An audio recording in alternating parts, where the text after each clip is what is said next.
Pretekli petek je v Mladinskem centru Gornja Radgona potekal regijski dogodek mladinskega sektorja Pomurske regije. Dogodek, katerega namen je bil dvigniti zavest lokalnih deležnikov za razvoj mladinskega sektorja, mladinskih politik in mladinskega dela na lokalni ravni, se je pričel v dopoldanskih urah. Regijske dogodke na Mladinskem svetu Slovenije izvajamo z namenom krepitve lokalne mladinske politike, lokalnega mladinskega organiziranja in pa lokalnega mladinskega dela. Naš namen je vzpostaviti neko platformo, ki bo podstat za sodelovanje med mladimi, mladinskimi organizacijami na eni strani in pa z predstavniki občin, predstavniki institucij, zadolženih oziroma odgovornih za mlade na drugi strani. Želimo si napraviti neko platformo, ki bo zagotavljala dolgoročno sodelovanje in ki bo prispevala k ustvarjanju mladim prijaznega okolja, ki bo mladim omogočal razvoj njihovih potencialov, njihovih idej, kar pa bo na dolgi rok zagotavljalo razvoj in pa dodano vrednost družbi in lokalnemu okolju, v katerem živijo. Uvodoma so spregovorili o poteku dogodka in izvedli interaktivni panel. Predstavili so tudi nekaj dobrih praks, po krajšem odmoru pa so pričeli s pogovorom o potencialih mladih v Pomurju. Na razpravi so sodelovali tudi magister Dejan Židan, dr. Peter Debeljak, župan občine Gornja Radgona gospod Stanislav Rojko in županja občine Ljutomer magistrica Olga Karba. Zanimalo nas je, o čem vse je tekla beseda. Osnovna beseda oziroma primarna beseda tekla predvsem o priložnostih za mlade v pomurski regiji. Velik del tem se je nanašal tudi na priložnosti znotraj kmetijstva, zato je bil eden izmed gostov tudi minister za kmetijstvo magister Dejan Židan, ki je odgovarjal predvsem na priložnosti, ki jih njegovo ministrstvo tudi preko evropskih sredstev mladim ponuja. To so zagonska sredstva za start-up kmetije oziroma mlade prevzemnike kmetij. Sama predstavnika občine Gornje Radgone in pa Ljutomerja sta bila predstavnika lokalne skupnosti, ki sta tudi sama podala mnenje, na kak način lahko lokalna skupnost tudi z medsebojnim povezovanjem, za povezovanjem znotraj regije pripomore k ustvarjanju mladim prijaznega okolja, tistega okolja, ki bo mladim tudi omogočil delovna mesta, da ti ne bodo rabili hoditi čez mejo in iskati priložnosti tam, ampak da bodo lahko ostali v svojem lokalnem okolju, v tistem lokalnem okolju, v katerem so odraščali in da bodo tudi v prihodnje lahko temu lokalnemu okolju dali največ, kar se le da. Pred regijskim posvetom v Gornji Radgoni so izvedli kar nekaj takšnih posvetov drugod po Sloveniji. Tudi tam so spregovorili o priložnostih, ki so mladim ponujene in o težavah, ki jih pestijo.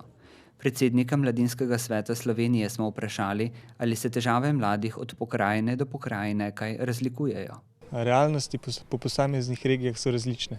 Tudi odziv mladinskih organizacij, odziv političnih odločevalcev, predstavnikov institucij je drugačen iz regije v regijo.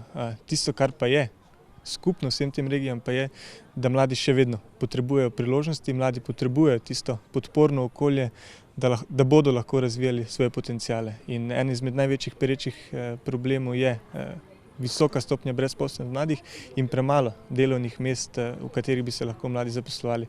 Mislim, da tudi z sodelovanjem ne samo mladih z občino, ampak tudi mladih z gospodarstvom so priložnosti za ustvarjanje teh delovnih mest in pa za rast mladih. Kar se pa tiče razvoja mladinskega sektorja, je pa potrebno, da občina tem mladinskim organizacijam prisluhne, da jim ponudi priložnost tako za dialog, kakor tudi priložnost oziroma jih podpre tako finančno kot infrastrukturno, da bodo lahko razvijali in mlade vključevali v svoje procese dela. Regijskega dogodka se je torej udeležil tudi magister Dejan Židan, ki smo ga med drugim vprašali, kakšen je potencial mladih v Pomurju. Moram reči, da sam se kot pristojni minister za podeželje z mladimi z področja kmetijstva mnogo srečujem. Tudi predstavnik Zveze mladih kmetov je del ekipe, ki soodloča o ukrepih kmetijske politike in se njegovo mnenje zelo upošteva. Hkrati kot kmetijsko ministrstvo peljemo kar nekaj ukrepov, s katerimi želimo povečati število mladih, ki vodijo kmetije, to pa zato, ker rabimo neko novo energijo in tudi nova znanja in rabimo to mladost pri vodenju kmetijske politike.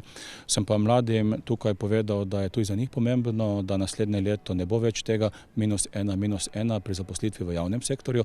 Javni sektor je velik zaposlovalec, mislim, da ima trenutno okrog 160 000 zaposlenih in ker je naravna fluktuacija 3 do 4 3% na leto, pomeni, da bo 3 do 4% od 160 tisoč ljudi dobilo prvo zaposlitev, ker to predvidoma mladi ljudje.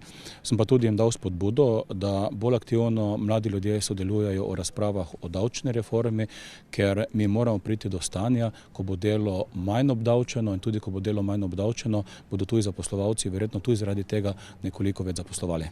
Spregovorili so tudi o mladih prevzemnikih kmetij in razvoju podeželja. Pa lahko mladi preživijo sebe in svoje družine izključno s prihodki iz kmetijske dejavnosti? Imamo dve vrste mladih prevzemnikov. To so mladi prevzemniki, ki profesionalno kmetujejo, torej da so tudi zavarovani iz kmetijske proizvodnje in da nimajo drugih prihodkov. V sedanjem razpisu mislim, da je bilo od 265 več kot 200 mladih, ki so kot profesionalni prevzemniki, ti dobijo tudi večjo start-up podporo, to je 45 tisoč evrov, in od te skupne številke jih je bilo 20% iz Pomurja, kar je nekaj delež, ki tudi pripada po kmetijski velikosti glede na celo Slovenijo. Sam si želim, da bi mladi kmetje seveda pogumno korakali, tudi prevzemali kmetijo, hkrati pa jim svetujem, da ne pozabijo, da je tehnološko znanje in izkušnje premalo.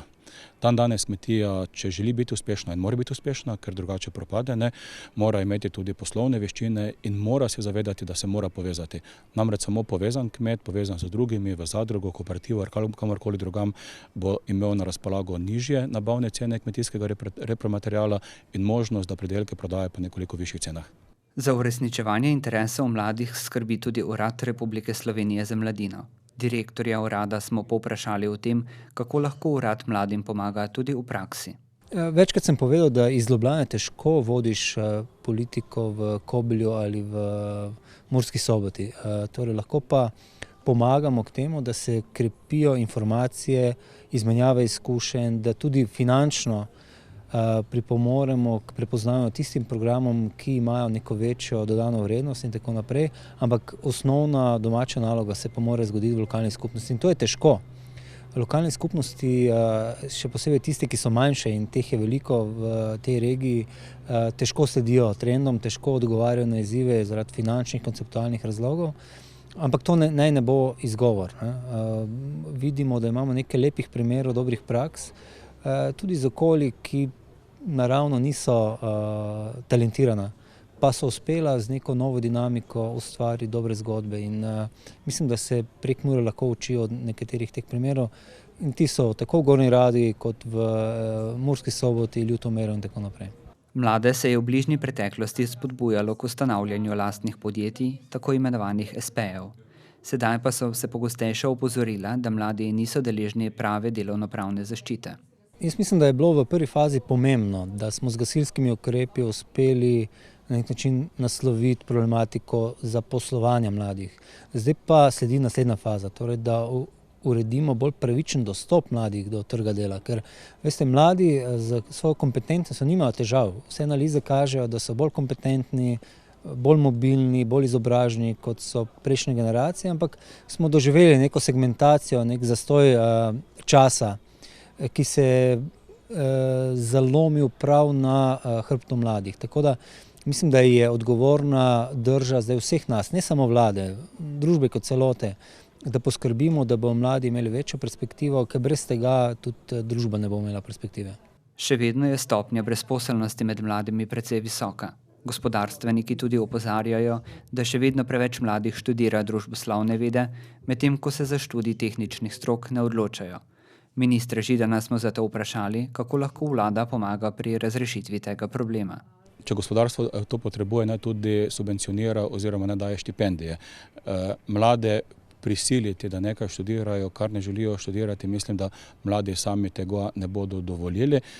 Verjamem pa, da so mladi tudi racionalni, vse vedno so bili, in mladi sedaj vidijo, kje so delovna mesta in tudi vidijo projekcije, kje bodo delovna mesta. In tudi moje priporočilo je, poglejte, Slovenija je bila v preteklosti znana kot tehnična država, tudi zato smo imeli tako razvito gospodarstvo in tudi investitorji, ki prihajajo, ali so domače, ali so tuji, iščejo predvsem tehnična znanja. Torej, če ste na tehničnih smereh, imate zelo veliko možnost, da dobite zaposlitev, je tudi kar velika možnost, da bo to dobro plačana zaposlitev in zato iščite takšno usmeritev, ko se zaposlujete, predtem pa seveda, ko iščete, kje se boste šolali. Predsednik Mladinskega sveta Slovenije je dejal, da opažajo pomanjkanje komunikacije med mladimi in podjetji. Mlade namreč zanima, kaj si podjetje želijo in kako naj mladi pristopijo. V razpravi o potencialu mladih v Pomurju sta sodelovala tudi županja občine Ljutomer in župan občine Gornja Radgona. Slednji je poudaril prostočasne aktivnosti mladih, ki so izrednega pomena. Dejal je, da je v njihovi občini veliko društev, ki so gonilna sila oziroma motor mladih, občina pa jim tudi z občinskim proračunom skuša čim bolj pomagati. Izpostavil je dogodek Športaj s klinko, ki vedno privabi množice mladih in je po županovih besedah dogodek, ki nosi izjemno pozitivno noto. Če pa govorimo vseeno o neki res tisti podpori lokalne skupnosti mladim, mi zelo težko govorimo o tem, da smo regijski zaposlovalec ali pa da smo zaposlovalec mladih. Lahko pa nekako skušamo spostaviti spodbudna okolja, da se to zgodi. Torej, državne politike pač lokalne skupnosti samo ali pa jo samo delno izvajajo, v večini primerov je vendarle bolj za to odgovorna država, mi pa vendarle tudi preko razpisov in tudi preko tega, da želimo, da se vendarle v naših podjetno-obrtniških conah zgodijo nove stvari. Zato smo dobili tudi nov občinski prostorski načrt, torej nova kvalitetna stavbna zemljišča pridobivamo. Skušamo nekako tudi pri dodeljevanju stanovanj dati pozitivno diskriminacijo mladih in še je teh stvari. Govorimo tudi o zametkih podjetniškega inkubatorja. Prihajamo nekako v to fazo, da bomo skušali pridobiti neko nepremičnino večjega ranga v Gornji Radgoni, v središču mesta, ki bi prav temu namenu lahko služila, morda tudi socialnemu podjetništvu in še čemu. Tako da idej na tej poti je ogromno. Mladi na eni strani dajejo ideje, mi smo nekako skupaj z ramo ob ramo, potem tisti, ki bi se želeli, da se čim več teh stvari uresniči. In jaz bom zaključil s tem. Želel bi si, da od blizu in daleč in tudi preko meje k nam prihajajo mladi in najdejo in dobijo službo, dobijo delo in dobijo tudi dovolj tistega ali pa dovolj tistih vsebin za prostočasno preživljanje popoldanskega dneva, ki ne bo gostilna, ki bo nekaj drugega. In ko se bo to zgodilo, da k nam prihajajo tudi prijatelji mladi preko meje, torej tudi iz Avstrije, takrat bomo na pravi poti. Po razpravi je potekalo še druženje z mreženjem in neformalnim pogovorom mladih z odločevalci. Kakšne načrte pa v Mladinskem svetu Slovenije kujejo za vnaprej? Zazrto v prihodnost je dolgoročni cilj. Želimo si mladinskih organizacij, ki bodo opolnomočene, ki bodo na eni meri visoko profesionalizirane oziroma usposobljene in pa na drugi strani vključevale širok spekter mladih. Mladih z različnimi interesi, mladih z različnimi pogledi in jih združevali, povezovali, jim omogočali okolje, v katerem se bodo opolnomočili, razvijali svoje ideje. Kar pa je tisto, kar si želimo, pa je. Želimo si podpore ne samo od lokalnih skupnosti, tudi od države in pa tudi od evropskih institucij, da bodo podprle te ideje. Ne nazadnje, mladi skozi mladinske organizacije pridobijo 5 od 6 ključnih kompetenc, ki jih tudi delodajalci iščejo na trgu dela.